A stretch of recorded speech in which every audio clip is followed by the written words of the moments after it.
ही एक अत्यंत सुंदर आणि जुनी गोष्ट आहे. एका झाडावर एक कावळा राहत होता. तो कायम दुःखी राहत असे. त्याच्या दुःखाचे कारण तर तुम्हाला माहीतच असेल, त्याचा रंग. त्याच्या काळ्या रंगामुळे तो खूपच दुःखी होता. तेथूनच एक साधू महाराज रस्त्यानं जात होते. तेवढ्यात त्यांच्या गालावर एक थेंब पडला. त्यामुळे त्यांनी वर पाहिले तर काय, कावळा रडत होता. साधूंनी विचारले, "अरे का रडतोस?" कावळा म्हणाला, "रडू नको तर काय करू? हे काय जीवन आहे? काळा आहे मी." साधूने विचारले, "तू आनंदी नाहीस का? काय त्रास आहे तुला?" "अहो, मला त्रास आहे. काळा आहे मी. ज्यांच्या घरावर कावकाव करत बसावं तेच मला हकलतात. मला कोणीही पाळत तर नाहीच, खाऊ देखील घालत नाहीत. मी फक्त श्राद्धालाच उपयोगी येतो. उष्टी अन्न खाऊ घालतात मला. आणि तुम्हाला वाटतं मी आनंदी राहावं? असं कसं बनवलं मला देवानं?" साधू महाराज म्हणाले, "जर तुला एक संधी दिली तर तू काय बनशील?" कावळा म्हणाला, "जर मला आयुष्यात अशी संधी मिळालीच तर मला हंस व्हायला नक्की आवडेल." काय भारी रंग, एकदम पांढरा शुभ्र, शांतीचं प्रतीक. वा वा. साधू म्हणाले, "बनवतो मी तुला हंस, पण एक अट आहे. त्याआधी तुला हंसाला एकदा भेटून यावं लागेल." कावळा धावत पळत हंसाकडे गेला. "अरे हंस भाऊ, काय भारी राहतोस रे तू. काय भारी रंग दिला तुला देवाने. वा वा, पाण्यात तर लईच भारी पोहतोस तू. अरे कोणालाच समजत नाही की तू इतका शांत कसा पोहतोस. अत्यंत शांत दिसतोस तू. तू तर खूपच आनंदी राहत असशील ना?" हंस म्हणाला, "हे कोणी सांगितलं रे तुला? मी अजिबात आनंदी नाही." "तू आनंदी नाहीस? अरे तुला काय त्रास आहे?" "हा पांढरा शुभ्र रंग मरणानंतरचा रंग आहे हा. लोक माझा पाण्यातील फोटो काढतात. अरे त्या फोटोत मी पाण्याबरोबर दिसतच नाही. फोटोत येत नाही कोणाच्या. अरे हा काय रंग आहे? छे." "म्हणजे तू आनंदी नाहीस तर?" "अजिबात नाही." दोघेही साधू महाराजांकडे येतात. "महाराज महाराज, गडबड झाली हो." "काय झालं?" मग महाराजांनी हंसाला विचारलं, "तू काय बनणं पसंत करशील?"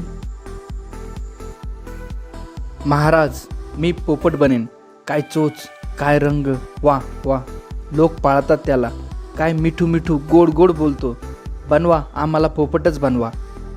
साधू महाराज म्हणाले, "बनवतो, पण एक अट आहे. एकदा तुम्ही पोपटाला भेटून या." आता दोघेही धावत पळत गेले. एका जंगलात एका झाडावर खूप सारे पोपट बसलेले होते. पोपट शोधताना त्यांनी त्याच झाडाला 3-4 फेरे मारले. "कुठे आहे पोपट, कुठे आहे पोपट?" शेवटी त्यांना पोपट मिळाला. "अरे पोपट भाऊ, अरे मिठू भाऊ, काय भारी जीवन आहे तुझं. लाल लाल चोच, काय तुझं दिसणं, काय तुझे पंख. तुला तर लोक पाळतात. वा, तू तर फारच आनंदी असशील."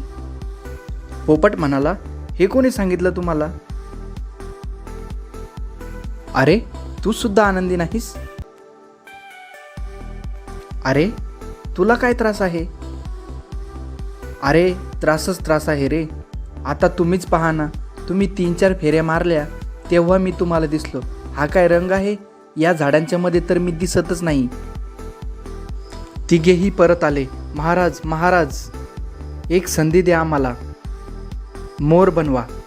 काय पक्षी आहे, वा." "बरं बरं, तुम्हाला मोर बनवतो, पण अट तीच आहे.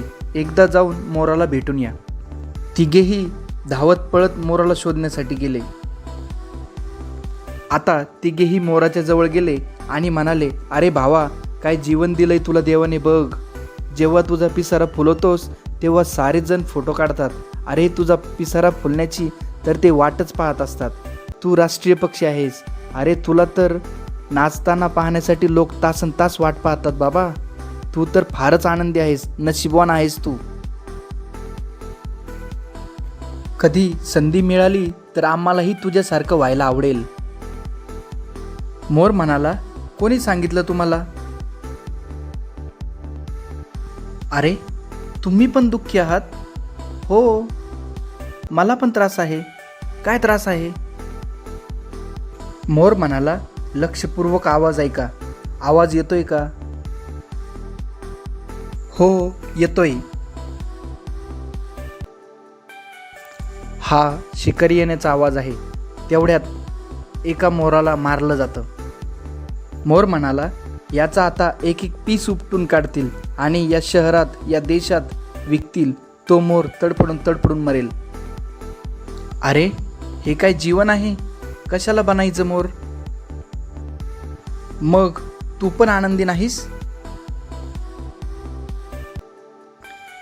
अरे, कसा असेल? पुढच्या मिनिटात काय होईल हे माहीत नाही. कसा आनंदी राहू शकेन मी?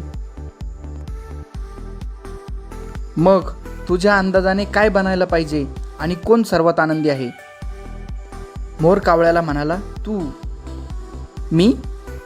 मी कस काय? अरे, तू चिकन बिर्याणी ऐकली असशील, मटन बिर्याणी ऐकली असेल, पण कावळा बिर्याणी ऐकली का? नाही. अरे, मग तुला धोका आहे का? नाही. तुला कोणी मारतील का? नाही. तुला कोणाकडून काही त्रास? नाही. तुझा कोणाला त्रास? नाही. अरे, तर मग काय भारी मस्तीत जगतो आहेस तू.